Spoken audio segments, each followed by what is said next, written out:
Good afternoon, everyone, and welcome back to USTA Florida's Here to Serve podcast.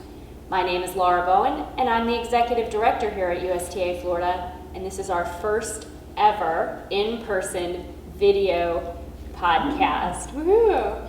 So I brought out the A-team for this podcast, and I'd like to introduce each of them to you now.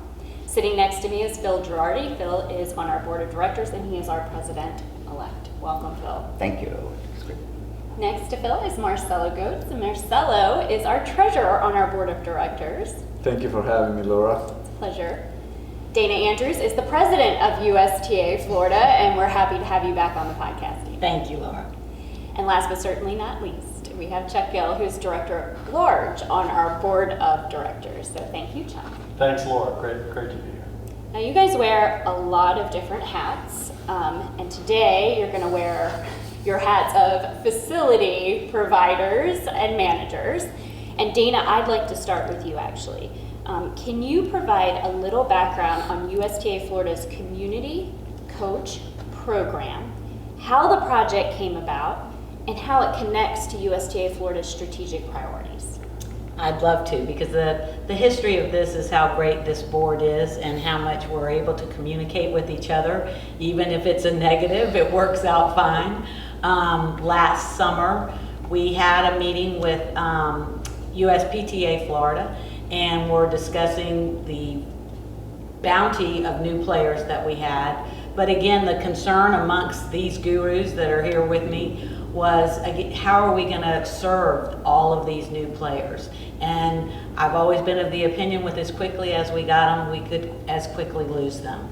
And so it became urgent. Really, I heard words from these gentlemen of, we're desperate, dire situation, that we needed more community coaches to be able to assist the certified professionals in delivering our product. And so truly, within a matter of weeks of talking with our ED and these three gentlemen, we met, we put together what I thought was a dream team of providers from the public sector and the private sector, and came up with a game plan that we wanted to put forth a pilot program this past fall. We weren't going to be concerned about the numbers who came, but essentially offering to teach just community coaching in terms of feeding the ball to a summer camp person, not having the perfect forehand or backhand to be able to do this. And so we put it out in the fall. We were very conscientious about meeting after every weekend to talk about the pluses and the minuses.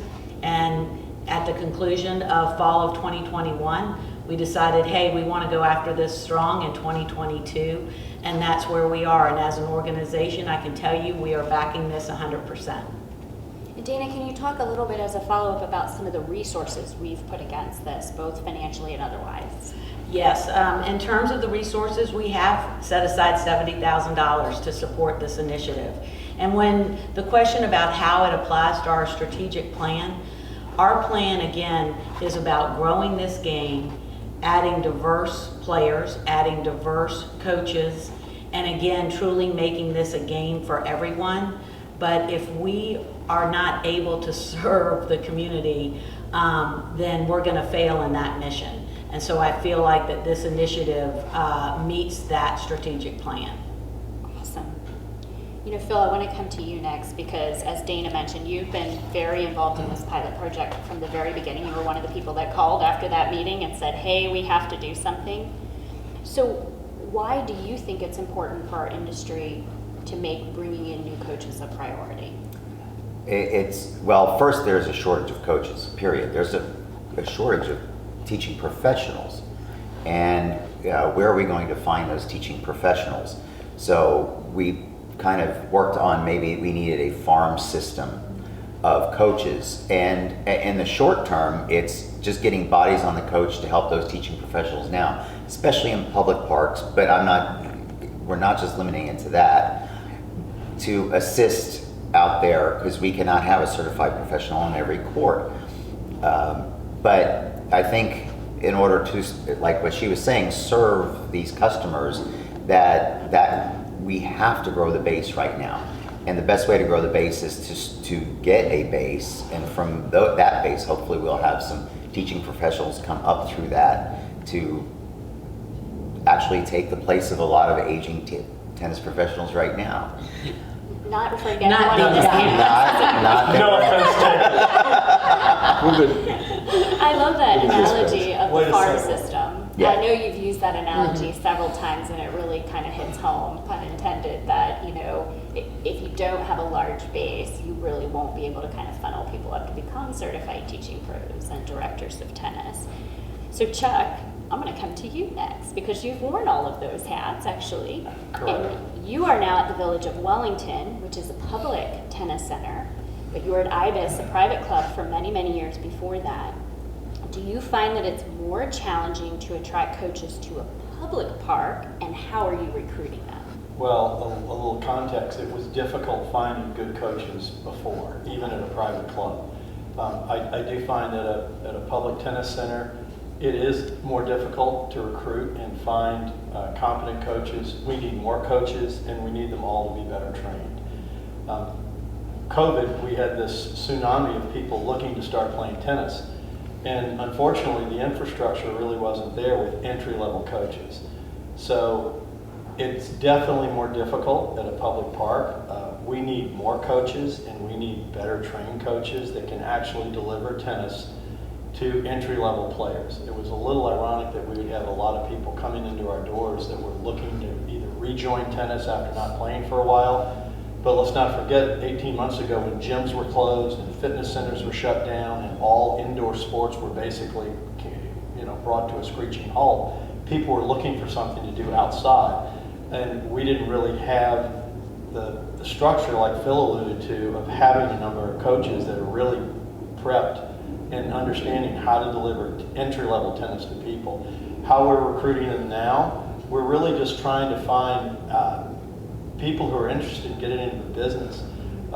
Typically, I use high school kids, I use college kids that are typically high school and college players to help supplement. But again, we need more certified professionals. We also need more just good coaches, people that can help deliver it. So I think high schools, I think colleges, people that are interested in tennis.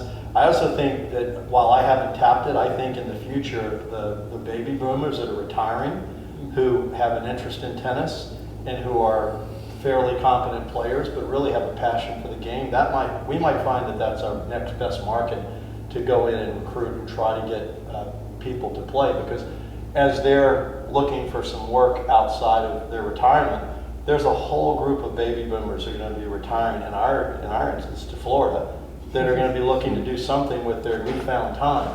And if we have seniors who are actually competent that can share that knowledge with other seniors, I think that's going to be a home run.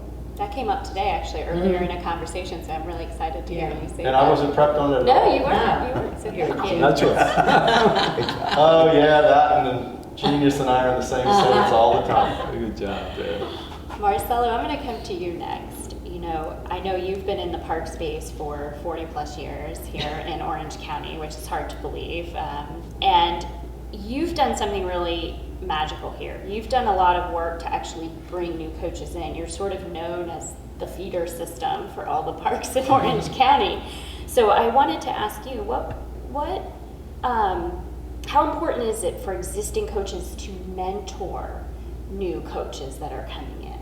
Well, thank you for giving me the opportunity to present on that, and I'm so proud of this whole project and our leadership and being so attentive to the needs of the community. As you said, as a local provider, being in one hub, I tend to answer to a lot of newcomers to Central Florida, just looking for directions or how to get involved. And I've taken the time to find out where they're standing in their career, where will be maybe a good suited venue for them, whether it's my club or somewhere else, and just trying to kind of really give them a direction on it, and trying to be honest about it, because sometimes they might come out with the idea of being a high performance coach, and I say, well, you might not be after 6 months the happiest professional in that, so why don't we try this and that, and then when they do start seeing and I'm able to explain it, they're more encouraged to kind of really take on those type of projects. I think that is extremely important to continue mentoring new players into the game. For years, we are becoming the ambassador of the sports as a tennis providers, as a tennis instructors. We are the boots on the ground, just telling people how great our sport is, and we need to continue encouraging new ambassadors to do the same. And as Jack mentioned, after COVID hit and we became the popular sport in town, everybody merged, not enough people to teach the basic sport. So the coaches got busy teaching their lessons, and the people that came behind them trying to kind of get into the game find themselves on a waiting list that goes forever. So it's essential right now to kind of really get new coaches to do the entry-level teaching of the game, the introduction, which a lot of times people are just happy to get on the court and show me how to hold the racket and hit a ball over and do a little exercise, and I worry about that advanced forehands down the road. So I think we can do a lot good for the game by empowering these new coaches to come in, giving them the tools that they need. Don't just throw them a basket and say, go and teach. Doing these training seminars, making them feel that now they have a tool in their bag to go there and approach this and be very encouraging about it. And I think that ultimately we're gonna start seeing a lot of people that are saying, I wanna make a career out of this. Mm-hmm. This is something that I didn't think that out. But again, taking them in the right steps, don't let them fail, anticipate where they need to go, and have a plan for that. And I think that we'll be all successful in that, especially now with the new program. Awesome. The next question I have is actually for each of you. We ran a pilot project in the fall, and we brought in about 40 coaches. So you all were very involved in that, either hosting or part of the project team. And I wanted to ask each of you what your biggest takeaway was from the pilot program. And I'll start with you, Chuck. Well, my biggest takeaway from it was how profound the need is for more coaches' education. And while there are bodies out there that certify, I think we can certainly do a lot more education and just getting information to people that are currently coaching to make them better, and get the word out that we want more coaches involved. Especially at my place when we did our pilot, we were really excited to see how eager people were to learn and how people are hungry for information. And coaches want to succeed; they want to do well. So we need to step in. I think as the body of tennis in the state of Florida, we can do a big service by stepping in and help them all understand how to succeed and having the tools to do it. Dana, what was your biggest takeaway? That we can do it. That in other words, we saw a need and we didn't sit on our hands and whine about it. We came in here on a Saturday, met for about 6 hours, put a game plan together, knowing everything was not going to be perfect. That's okay. That's what I love about this group, that you see a need, you can't have a fear of failure. You have to try it, and that's what we did. And so that's probably was my biggest takeaway, that I think that's the heart of this organization, and we showed it. Marcelo, what was your takeaway? If I had to put it in a short term, it would be instant gratification. Just knowing over the years that all these great organizations we have are trying to lead us to that same purpose. Develop coaches, develop providers, develop people that could grow the game. But a lot of times, the curve is long and we don't get it quick enough. And be able to go say, hey, we're gonna just take on a little battle here, and we're gonna do this, and these coaches come in and I have a chance to personally take them in, welcome them, ask them who they are as a person, where they need to go, setting up their developmental plan, watching every day and giving them feedback every day is what I could see now molding. So that part of it is what I really is my biggest take. Phil, you ran one of the biggest trainings we had. What was your takeaway from the pilot? Well, just my whole takeaway from the pilot, two things. One is I could not believe the speed of volunteers, staff, when there was a need in our section, how fast the project came together. It came together so quickly, and I think that one of that reasons is because everybody knew there was a need. But for me, it's a great experience just seeing that type of project and program come together that quickly. So it just showed how nimble we were after coming out of COVID, just getting things going. The second thing is that as a director and then as a college coach, you forget about the needs elsewhere. So when we had our training, we had some high school coaches that wanted to come in, and luckily it's a high school that I get to see after the training, and the difference in how they ran their high school program from before the training till after the training was remarkable. So seeing the fruit of the program, it just in this first little bit of it was my biggest takeaway. And that was just the start. Yes. That was Yes. just a pilot program. We're right now launching a full-on program. And we've added a couple of components to it. We talked a little bit about the mentorship component, which we're really big on, but we've also added an online training component. And Chuck, I wanted to ask if you could talk a little bit about the modules we've added and how you think that will help these new coaches who are coming into the business. Sure, I'd be happy to. Well, we partnered with Racket Sports University, which is really originated by Jorge Capistani. And Jorge is probably one of the most respected coaches on court anywhere, but he also has an incredible online platform of education. So we were able to work with him, and through Jorge, and he has a wonderful staff of partners, we were able to put together a platform for our community coaches. And I think it's always better to walk before you run, and run before you sprint. So we really settled on 3 different areas that we're going to have as online platforms for education for these community coaches. One is high school and middle school tennis. The other is adult beginners. And the third is summer camp, which summer camp is a huge, I know, I got ahead of us. I wanted summer camp to be first. It's coming. Summer camps are big markets in Florida because a lot of people obviously have kids that want to do a summer camp, and tennis is a good option, so that's where they start. So we've got these modules already in the queue, and they're ready to go. And the speed, we thought we went fast. The speed with which he was able to take a lot of his existing content and then format it in a way that we could get it out to our coaches. I mean, our goal is to have every coach at a public tennis center, we hope they have access to this, because it's just great information, and any entry-level coach will leave with hours and hours of online education, which, as we all know, that's the way people are starting to learn more now. It's always great when you have face-to-face, but being able to have that online beforehand and that preparation is great. Absolutely. Yeah, another blessing of COVID is more people adopted sort of online learning. Absolutely. So Phil and Marcella, my next question is for the two of you. Another thing we've done with the new expanded program is we've done more work on the mentorship component. So I wanted to ask the two of you, what are the types of things that a new coach should be learning from their mentor?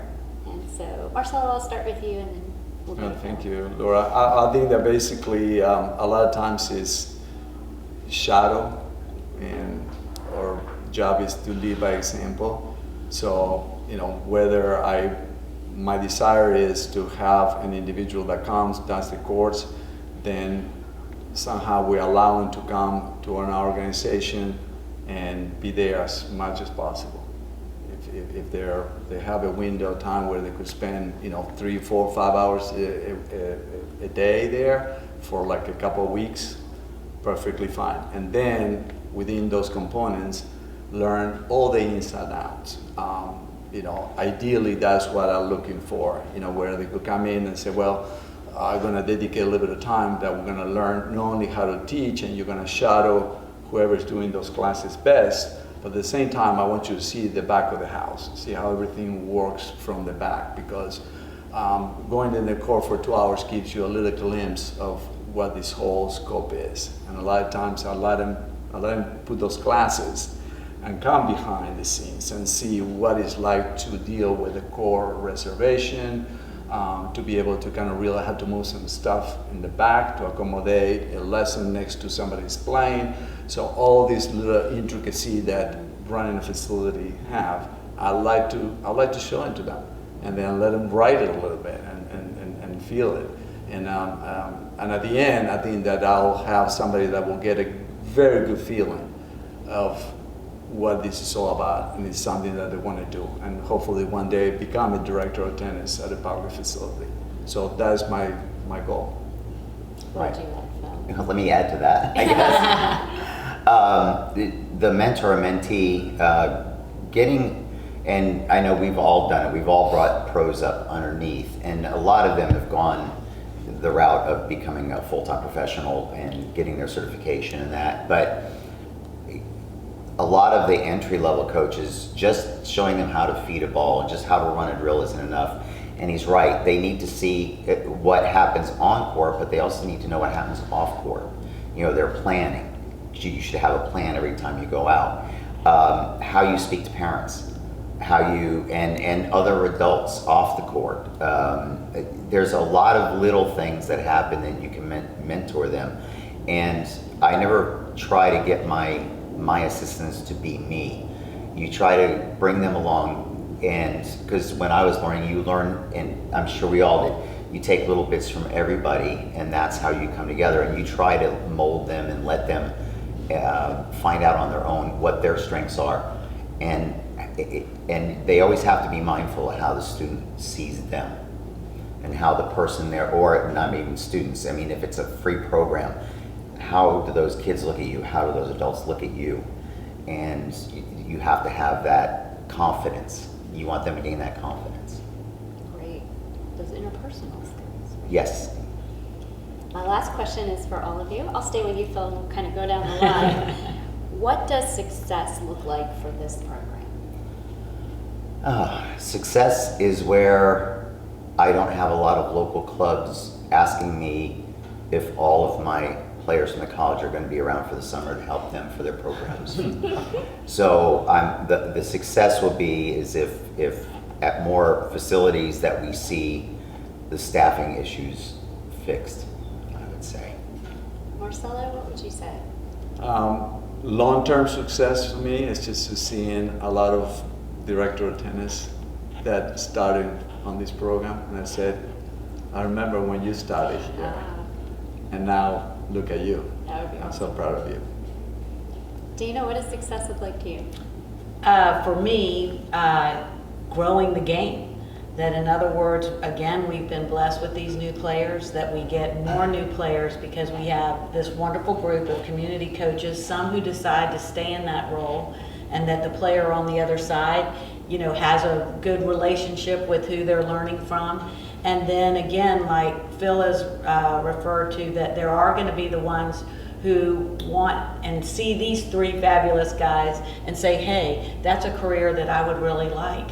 And that they become our new certified professionals to continue to lead the game. So I see it as filling two needs: the people who are looking into coaching, or as Chuck was saying, it may be someone who's retired and we can help them out with their needs, but then of course serving the player. Well said. Chuck. Well, we all know what a great sport we have. It's touched all of us in many ways. Some of us be a career, some of us be college, being a D1 athlete, someone getting into, and you're an It's my mom. evolving I'll just tennis say player. credit. Your mom, Yeah. perfect, there you go. But it really is one of the best games out there, if not the best game out there. And having come from a perspective of having been at a private club where people get a great experience because they pay a lot of dues, I happen to think that my perspective now is that this program will be successful when everyone that wants to learn to play tennis can go to a public park in the state of Florida and get the same quality and the same initial experience that you would if you were at a private club.